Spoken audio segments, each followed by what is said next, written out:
So our climate action in agriculture includes gender-sensitive indicators.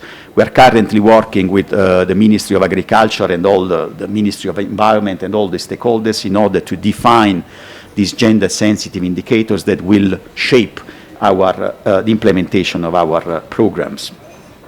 Allow me also to highlight the role of civil society, and in particular the youth. I think this process and the complexity, and we should appreciate the complexity of this area, can hardly happen in isolation. It's not just the work that can be done by government, by international partners. I think it's a shared responsibility.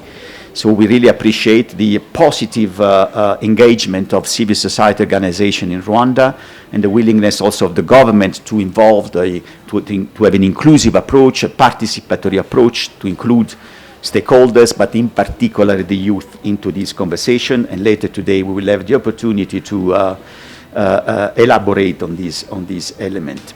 So we strongly believe that young women and youth in general are key game changer actors to face climate change challenges.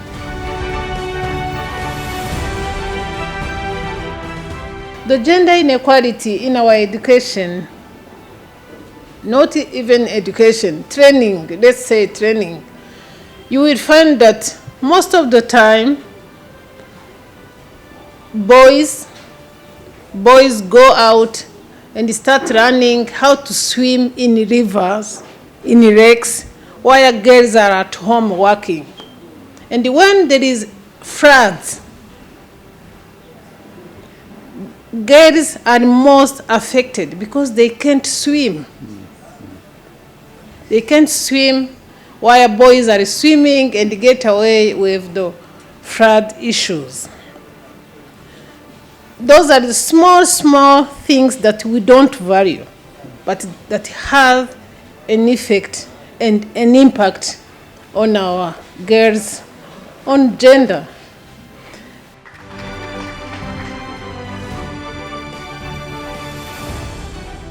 How do we come up with projects that provide alternatives? So if we're talking about the issue of biomass, I think this is quite an issue that we haven't quite figured out, not just Rwanda, but many different African countries. How can we really focus on coming up with alternative solutions that can replace, biomass? And then from that, if we reduce the time the woman or the young girls have to go to fetch for the firewood, for the water, then we're giving them additional time for them to be able to go to school. So if they're able to go to school and be skilled, they will also have a better understanding of these issues that are around them, whether it's the finance, whether they, so I think it's very complex. I think it's very complex, and we could look at it from different direction, but I think it starts from that. How do we become intentional in the projects that we're designing? How are we intentional in the policies that we're making?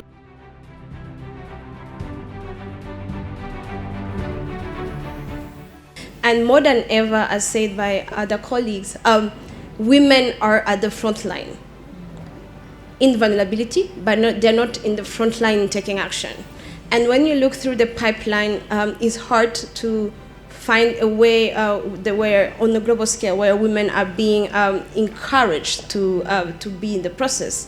Let's say in policy or researchers, in academic, or even taking action in their community, because women they tend to be as invitees, so that people will be like, oh, we have women in the room. But when you look clearly on what women are going to say and how they're going to be taken taken to action, there's no inclusion. And there's the same case for the youth, but for a Rwandan perspective, that's a little bit different.